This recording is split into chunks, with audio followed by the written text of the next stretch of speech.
Salutations everybody, it is Matty here today. Hope you're all doing absolutely fantastic. Today I'm here to put a new game on your radar. So the developer behind Ruiner, who goes by Raycon Games, reached out to me about their new game coming out called Metal Eden. Now, I'm going to be honest, never heard of this game, but my agency reached out and they're like, hey, they're interested in having a slot on your channel. Now, you know my rule when we do these sorts of sponsored videos, I'm like, well, rule one, I got to be able to say what I want to say. And they're like, no, they don't even want to give you like a brief or a guide or anything. They just literally want you to play the game. And I was like, oh, interesting. They're very confident. Well, I've never heard of this game, so let's check out what Metal Eden is. And I start looking up people talking about the demo, and they're like, hey, this thing's got a lot of potential. And it starts to get defined as like a sci-fi Doom, a cyberpunk Doom. And I'm like, I'm a fan of all these things. Let me start looking deeper into this. Let me look into Ruiner. And I start to realize people really like these kind of cult classic games that Raycon makes, but also that Metal Eden looked pretty cool. So I said, all right, business as usual. Hey, I like that they're out here trying to give me free reign, but let me lay my hands on the game. So they provided me an early access code for the game.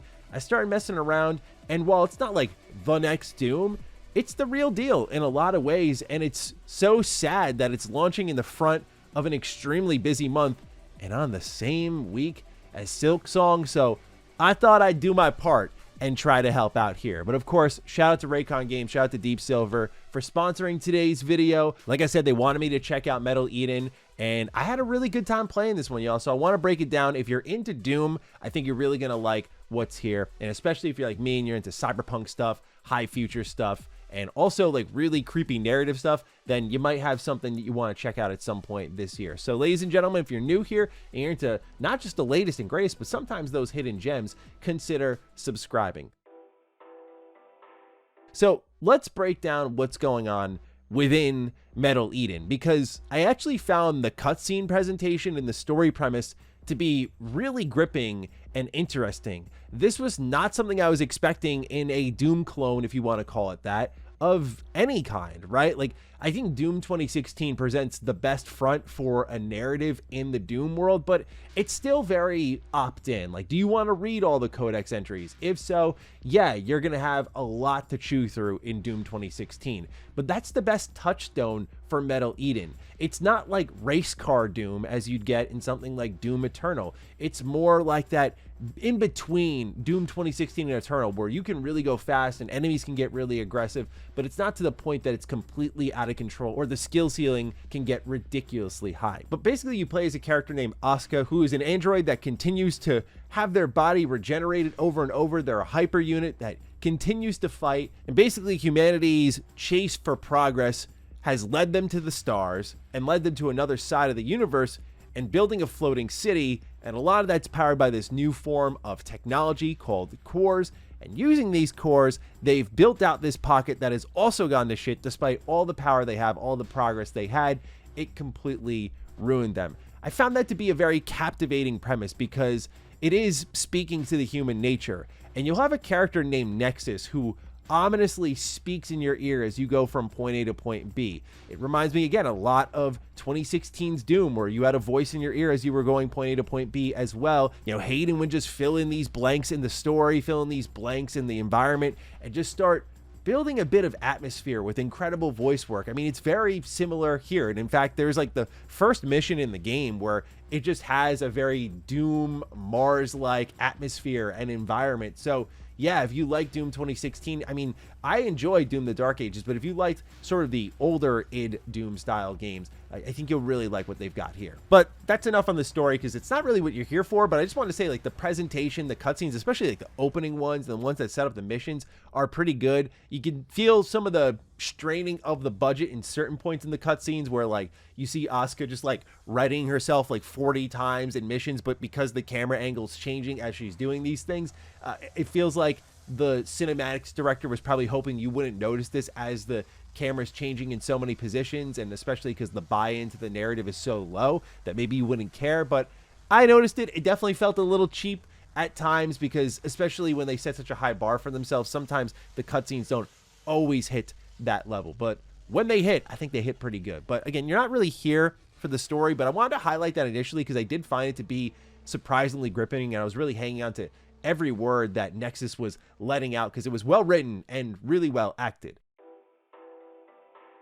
So beyond that, I was doing a little bit of research on Metal Eden, and a lot of people were talking about the performance for the demo. They originally had this game coming out earlier in the year, but they delayed it, and that was the right thing to do, especially kudos to them for delaying it just to get it right, because they're releasing into a busier season where maybe they would have had more attention or more sales releasing earlier in the year. But the demo comes around, people are like, this has a lot of potential, but the performance is bad. So they take that feedback into account, and they polish it a little bit more. And so I can only speak to my experience on PC. I played this on my 3080 i7 quad-core rig with 32 gigs of RAM, and I did not have a hiccup. However, my PC was like hot as hell. Like I could smell metal in this building, man. It was running hot, hot, hot. So I do think that in the terms of optimization, it's going to be a little bit hit or miss, because Baldur's Gate 3 was a similar story for me. Like, hey, it ran fine, it performed fine, but a lot of people had issues with that, and my computer was like running overtime to power this game. And I think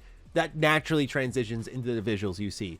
This is a very striking game. It's also a very, I don't like to identify games by engine, but it is very much an Unreal Engine game in some ways, like the way the materials are implemented and the way they shine, the way lighting is implemented. Like, it feels very standard Unreal Engine. I feel I can see the engine in the assets and how they're utilized and the artistic direction. And it's a shame because sometimes it does kind of take away from the otherwise really cool high future cyberpunky stuff that's in this world. Again, very much like any Doom game recently, you have these moments where the draw distance is crazy. You're just seeing like full on cities above and below. Like you're seeing mountains, volcanoes, like all this sort of crazy stuff mixing together. Like it's a really unique and interesting world. So I guess if you're someone who has Unreal Engine fatigue, and look, we got to address the elephant in the room because that's been a thing as of late for a lot of people. Some games you can smell it a little bit more than others. I just figured that would be a good visual warning for those who are a little bit tired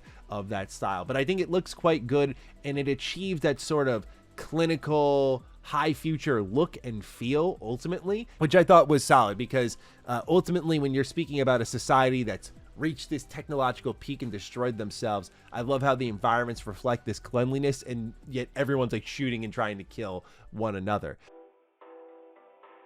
So now let's get into the combat, because this is the main focal point of the game, and there's a lot to unpack here. It is a little bit more than just like Doom, because it's also a little Metroid. Like, you can turn into the morph ball, and when you're zipping around, you can shoot lightning out of your character. You can shoot homing missiles from this thing, but it's not like a Metroid game where you gradually unlock these things. It's spread across 8 missions, technically 9, because you also have like mission 0, but I feel like it was kind of a mistake to not stagger out some of these upgrades and unlockables, or make these environments more explorable where you could get these things eventually, because a lot of the levels do feel a bit too linear. I know it's supposed to be a quick little jump in the pool, go for a swim, and hop on out. It definitely achieves that, but you could feel like there was a little bit more they could reach for here. There's no real collectibles. All of the new unlocks and upgrades you get are on what you'd call the critical path, and there's no real veering off of that. And like we talk about with our touchstone here in Doom 2016, I also don't think there's a ton of veering off the path in that game, but like a Doom game has, there's tons of secrets. And since this game is very arcadey, it even has like 1-ups that you can pick up that are hidden throughout the level. Like, that's the extent of the collectibles, and there's no lore documents or anything like that. And I don't expect them to go all the way to the moon with it, but I feel like they could have pushed a little bit more of the exploration, spread out some of the upgrades across different parts of the level ultimately, because the game has great movement. Like, you can jump, float, air dash, wall run. There's a sense of locomotion. It feels good getting around in this world, especially coming off of what I talked about with Lost Soul Aside. If you watched my review over on Retro Rebound, you'll know, like, I dove into that one. I'm like, dude, I feel like so stuck anytime I'm moving around in the game. And you go to something like this and you're like, yeah, there's levels to gameplay and movement, and I feel like it is great in the combat arenas, but I just would have loved a little bit more exploration, because things like getting the morph ball was already a cool upgrade. But then if you could get the upgrade for the lightning attack, get the upgrade for multiple homing missiles, I think that would have been cool. However, every mission does have its unique premise, both visually and as well as its own unique gameplay unlocks and gimmicks, whether that be like guns or upgrades to your suit. As you're romping through these levels, you're going to have these stations where you can spend what's called dust on weapon upgrades. Each weapon has multiple alternative fire modes, and what's really cool is when you select one of these alternative fire modes, it'll change the model of your gun. It's different for each. So you have like a pretty much what's a revolver, a very powerful revolver, but it can also shoot out homing missiles. Or you can get the upgrade I got, which is you can hold down to charge it and then fire away. You can also do things like your shotgun turning into a weapon that's slug shotgun, or one that just has like bullets that ricochet and spray and hit tons of enemies nearby. There's a lot of cool options, and it gets even deeper as you go further into the game. Okay, there are armored enemies I have to take down. You can do what the game suggests, which is like elbow them in the face. That opens up a weakness, and then you can shoot away at them. Or you can take out an energy weapon, which shreds armor, and then use a kinetic weapon to shred health. So there's a couple options to approach that are really good, but these weapons start to get more and more expansive. Eventually you unlock grenades that can like freeze enemies. You can also slow down time, like this bullet time in the game, which I sometimes forget to use because I get so into Doom mode, but it definitely expects you to use this mechanic. It's really helpful, and it's really good, and it's also really cool, and kind of creates these cinematic moments where you'll kind of like hit a jump pad, be floating in midair, slow down time, and just be like pop, and just watch their head explode. The sound, the visceral nature, the gore of the game really starts to stand out here. I do wish the melee felt a little bit better and there was more of a visual response, because you rely on it a lot, and this game made the same mistake that Doom the Dark Ages made, man. It bugged the hell out of me. They made it where there's like a, not a currency, but a limit to how much you can melee. And so let's say you melee and you whiff in this game, like that counts as a melee attack that you've spent, and you have to wait for it briefly to recharge. And sometimes even when you land it, I noticed when I was clicking away trying to shoot immediately after, like boom, okay, got you, because you want to use that to open up the enemy's defense. When you see they have like a green health bar or armor on them, you want to hit them really quickly. But sometimes you can't like ready up and start shooting immediately after, so it feels like there's just a smidge of jank here that when games are going this fast, like it sounds like I'm hitting a speed bump, but I'm really hitting like the brakes and a stop sign. That's how abrupt it can feel at times. As you beat up a lot more enemies and clear out what are effectively combat rooms where they go in waves, like you'll literally hear a voice in your ear saying like, wave 1 complete, wave 2 complete. It's a little on the nose, not gonna lie, but ultimately once you finish these rooms, you get a core upgrade, and it's like this big upgrade tree, and there's 3 styles of upgrades that you can get from that point. So you can upgrade like your ripping of the core, which we'll talk about in a moment, or you can upgrade your core powers. And so you can get things like, hey, once you get low health, like you freeze enemies near you, or when you rip someone's core, you can do it from further, or you get some health back when you do so. So let's talk a bit about core ripping. When you're breaking the armor of enemies, or you're weakening them, or it's already a weak enemy running at you, you can literally tear the core out from their body, and then you have multiple usages for it. You can throw this like a grenade, and that helps you kind of control the battlefield a little bit, because you'll have oftentimes this cannon fodder just throwing itself at you. And so this is a good way to just rip them down and get rid of them real fast and focus on these other enemy types that are a lot more powerful, have a lot more armor to them. And the game's just always throwing new challenges your way. Like there was at one point what they call a lighthouse, and this big tower that just literally focuses a laser on you. Like it doesn't miss unless you're behind a wall. This thing doesn't miss, so you need to like take a second to shoot it out, watch the tower go down. You get like 30 seconds of peace, but that peace is like fighting other really aggressive enemies. So the game has a tempo to it. I just think my biggest criticism of when the shooting gets going is that it leans heavily on melee, and I don't like melee currency, and I just feel there's a little bit of that jank when you're following up a melee with a gunshot, and it just feels so bad when you whiff because you're out of range and you're like, oh, I used my melee, I gotta just like wander around until it recharges for like it's a brief moment. But it, like, again, these brief moments being wasted in games like this can really kill the momentum.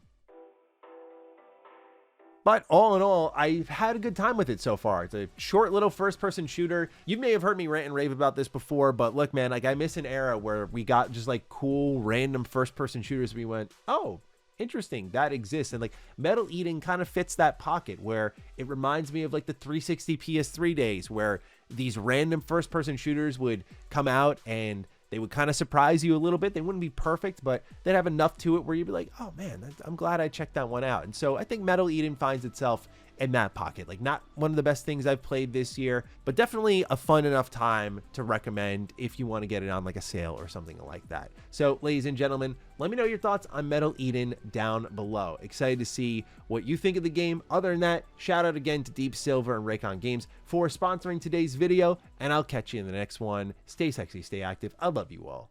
Peace.